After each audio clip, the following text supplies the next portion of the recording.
Welcome back to the Glow Up Girl podcast. I'm Kyra. All right, let's welcome Jennifer to the show. Welcome, Jennifer. Thank you for having me. Hi. Yes, well, glad you are here. And we will kick off this discussion by having you tell the audience listening or watching who you are and what you do. Sure. My name is Jennifer Fidder. I'm a social psychologist, hypnotist, and speaker with a background in the fitness field. I was a personal fitness trainer for 15 years, but now I work mainly as a hypnotist and as a speaker. I do one on one hypnosis sessions. In those sessions, I usually focus on any kind of fears. I work a lot with entrepreneurs and business owners. So it's always about fear of failure, fear of success, imposter syndrome, procrastination, all the good stuff. And in my workshops and seminars, I work for corporate, but I also do seminars for business conferences or retreats. And there it always depends a little bit on what is needed. But the basic principle is the better we understand how our mind works, the more successful we are, the more confident we are, and the better of a communicator we are. All right, I love that. So, and I love that we're focusing on all the things, all the fear things, all the scary things today that Yeah, the scary sort of things. hold the things that hold us back. So, let's just start with the basics. So, let's talk about the difference between our conscious mind and our subconscious mind. Sure. So we all have two parts to our mind, like you mentioned, the conscious part and the subconscious part. The conscious part is usually the rational, logical thinking part of our mind. So what you're listening to me with right now is hopefully your conscious mind. And the subconscious mind is more the part that runs everything that's in the background that we don't have direct access to. Think about your breathing, your metabolism, any kind of thought or behavior patterns. Usually, things that you do on a daily basis. You get up in the morning, you go to the bathroom, you brush your teeth. That is nothing that you consciously think about, but Mhm. simply a pattern that your subconscious mind runs. And that is amazing because it makes our life so much easier. If you had to consciously think about every little thing that you do in your day, you would Mhm. feel totally overwhelmed by 9 o'clock in the morning, and that would be it. You wouldn't get anything else done. So it's good that our subconscious mind does those things. Mhm. What we have trouble with and when we run into problems is when it uses patterns that it developed maybe sometime in childhood and it applies it to the current state, to the here and now. And those patterns are simply not beneficial anymore. That's when we have the problems. That's the scary part. So, Yeah. um, so when you talk about things like, having fears about, whatever they may be, failure or imposter syndrome, things like that, like where do those fears and insecurities, where do they come from? In most cases, they really come from our childhood, any kind of traumatic experience we had. And usually, when I talk about traumatic experience, people go to things like, oh, I was molested as a child or something horrible happened. It doesn't even have to be that. It can be something that to somebody else is very normal and wouldn't have any kind of trigger. But in that experience that you had back then, it just elicited something in you where you're like, "Oh my god," and then you develop this fear. A great example is always the fear of spiders. I like to take that because it's very straightforward and a Mhm. lot of people can relate to it.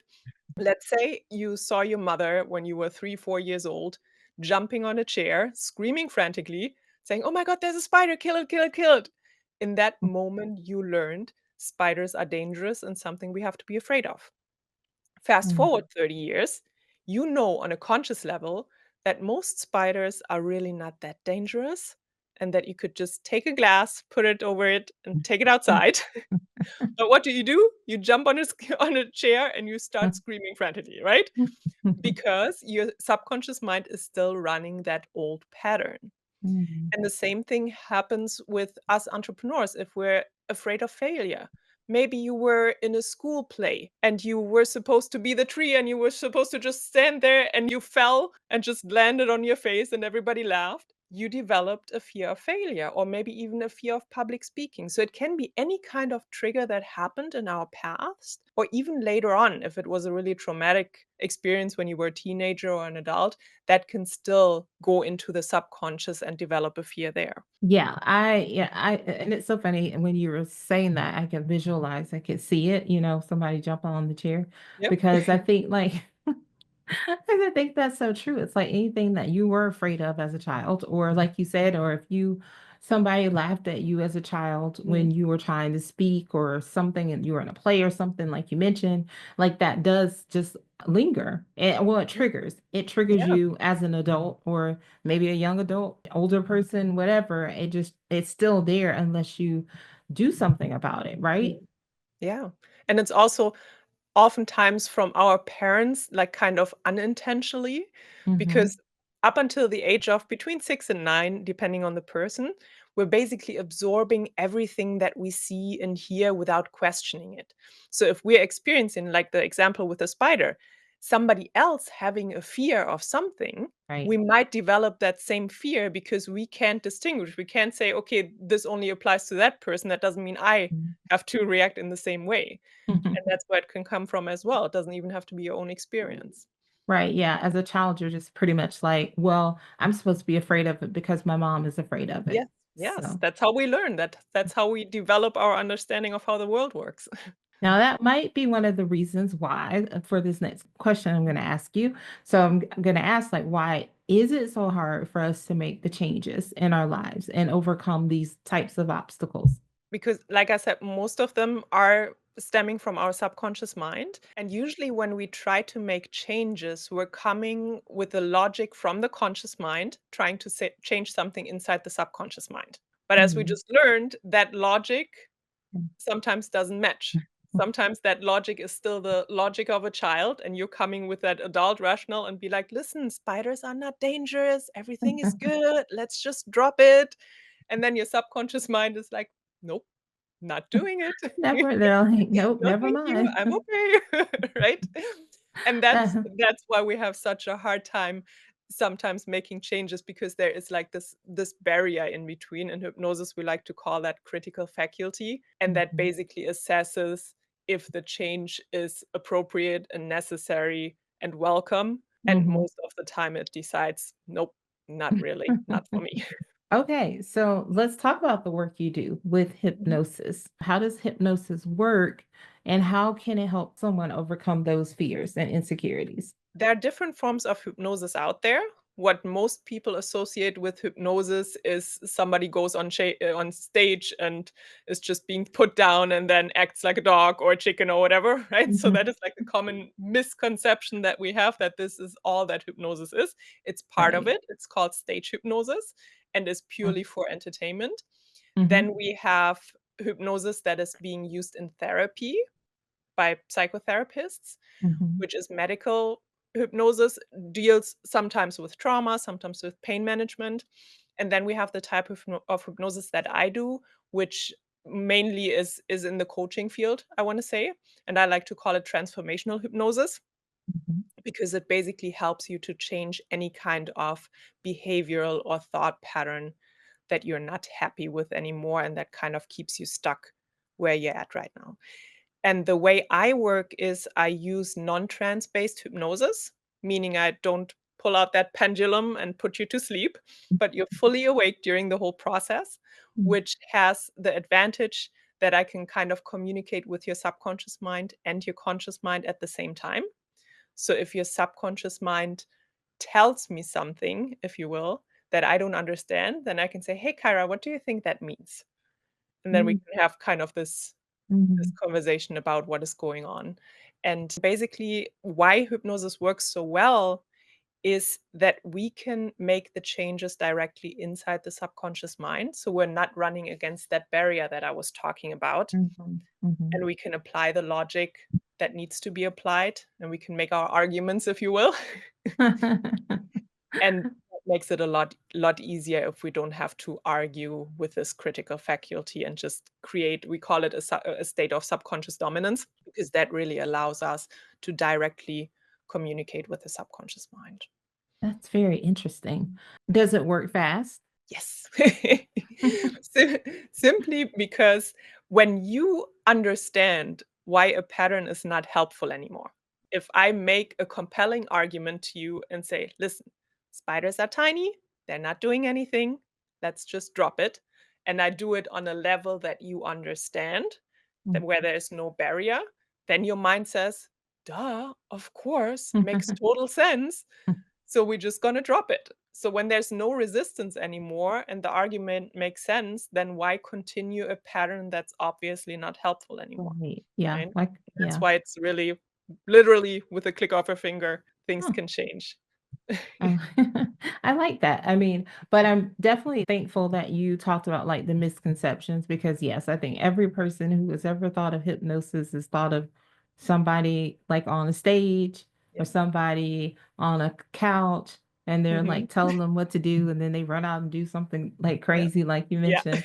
So, do the most of, and I think you said it, most of the clients that you work with are people who are dealing with these types of fears or like obstacles and they are looking for like a breakthrough. Mhm. Do you ever find, Jennifer, that when you work with someone that maybe they, I don't, I'm sorry, and I apologize, this is not the best word, but it's the only thing that comes to my mind, like they relapse and you have to do it again? If that happens, that simply means that we haven't addressed all the obstacles or the objections of the subconscious mind, because what we do in the process is I will ask, let's say you have a fear of public speaking, and I will ask you, okay, what is a reason that your subconscious mind would say, I don't want to change that? Mhm. I like it that we have that fear. We should keep it. What is a reason for that? And then you come up with certain reasons. We talk through it, we discuss it. And then if it still happens or the change is not complete, and you come back in session 2 and say, you know what, I feel a lot better, but I still have like the jitters or something is not right. Okay, what did we miss? What other objection is there that Mhm. we haven't addressed? So that Mhm. would be the only reason. Or Okay. if there is an additional trauma happening that then Mhm. triggers something new that kind of Yeah. reignites the fear, right? Yeah. But Yeah. in general, usually when it's changed because it doesn't make sense to keep it anymore. Okay. No, I like that. And I like knowing that there is, if it happened, that you could go back and nine, like you said, most likely it's going to be that there is something else that the person is holding on to that Yeah, wasn't identified when yeah. you originally spoke to them. Exactly. Yeah. Like what I like to think of when I think of the mind, I like to think of it, and I have that from one of my mentors, Tim Box from the UK. Like the mind is like a ship. On every ship, you have a captain and the crew. The captain is the conscious mind, and the crew is the subconscious mind. And every crew member has one job. Mhm. So, and if we develop now some certain fears or whatever it is, then we have to find that crew member who's in charge of that and Mhm. basically talk to them and say, "Hey, what's going on? Why are you scared?" Mhm. So, and then maybe sometimes we didn't talk to the right crew member. Maybe we talked to somebody who was like, I would love to make that change. I think it's an amazing idea. But that crew member really didn't have anything to do with it. Mhm. It was just supportive and be like, yes, let's do it. So usually, ideally, we identify that in session 1 and we find the right crew member. But that's an example, right? Yeah. You never know. It's like, no, no, no, it's not you. This Yeah, is it's not not meant, you. this is Thank you not for the meant for support. you. Right. We appreciate you, but we need to talk to somebody else. Oh my gosh, I love that. So when you work with your clients, are they in a situations longer term with you? Because I would imagine that if someone, like just say, for example, if you have a fear of public speaking, you probably have some other fears or things that because a fear of public speaking could also be a fear of like having imposter syndrome. So do you find yourself having to solve for or help with a number of areas where there may be fear? Or obstacles? It depends. Most of the time, what happens is you try to find the biggest domino, if you will. Like Okay. if you tackle that problem, then it creates this domino effect, and everything that's Mhm. underlaying will just disappear with it, right? Okay. In the case of entrepreneurship, Mhm. so usually my sessions are 3 protocol sessions. We go through 3 sessions over the course of a month, and then it's done. When I have entrepreneurs, usually the ones who are just changing from corporate or from their regular 9 to 5 to being an entrepreneur, Mhm. what sometimes happens is there is a lot more going on. You have to make a lot more changes. It's not just about the fear, but it's also changing your whole daily rhythm.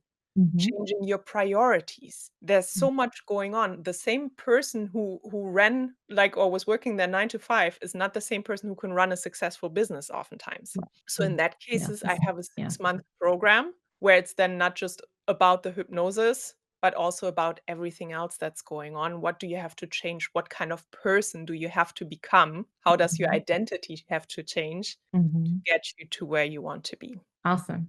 I love that, and I love that you already transitioned into my next question, which was to tell people how they could work with you and how they can connect to you. Yeah. So, yeah, there's different options. There's the pure hypnosis, which is hypnosis-based coaching with the 3 sessions. I have the 6-month program and then the workshops, seminars, and speeches that I mentioned earlier. So if anybody has a retreat coming up or a corporate event, offsite trainings, they can feel free to contact me. The easiest way to contact me is directly over my website, which is jenniferfidder.com. It has all my services listed. It has some testimonials of past clients. So just to get a feel for like how I work with clients. And I'm always happy to schedule a free consultation session so we can see, okay, what's going on, how I can help best.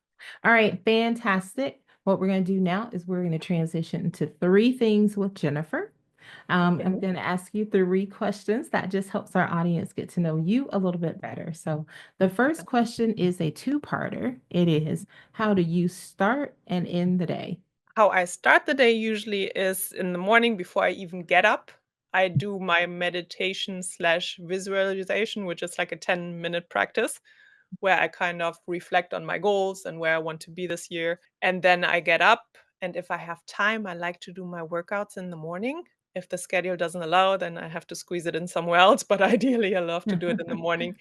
And then I usually end my day by just talking to my husband to kind of reflect on the day, what was going on if we didn't have a chance to see each other. And then I usually do the same meditation slash visualization at night as well, so that my subconscious mind can ponder on it overnight and then give me some some answers in the morning. Awesome. All right, number two is, what's a goal or an intention you set for yourself this year? I definitely want to expand the corporate arm of my business more. So I'm making an effort to go to more networking events, connect with corporate partners, and just see how I can help there in team building and leadership training. So that's a big goal for this year to expand that one. Awesome. And the last question is, where are you currently finding inspiration? I love to seek out mentors. I have a few coaches that I work with because I truly believe coaches need coaches. Mhm. And that's usually I always choose people who are a little bit ahead of me. So not Mhm. like the big Tony Robbins people, but people that are still in my circle, but are a little bit ahead of me, and I can learn a lot from them, and I really appreciate their help and their support. Yes, I love that. All right. So, Jennifer, I want to thank you for coming and sharing with us today.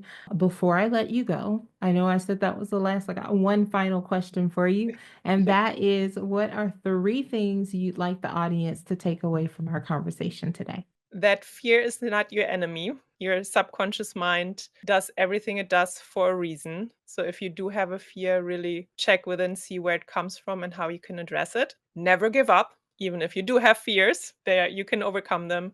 And if you need help with anything, reach out to somebody. It doesn't have to be me, it can be a coach, it can be somebody else. But get support if you have the feeling you're stuck and you can't get anywhere, because the faster you address that, the more successful you're going to be. Awesome. Those are great takeaways, Jennifer. Thank you, Well, Kyra. you can always come back here in the future. So, but I wish you much success this year in meeting those goals that you have for yourself. Thank you so much. I really appreciate it, and I would love to come back at one point. Awesome. Stay tuned, everyone.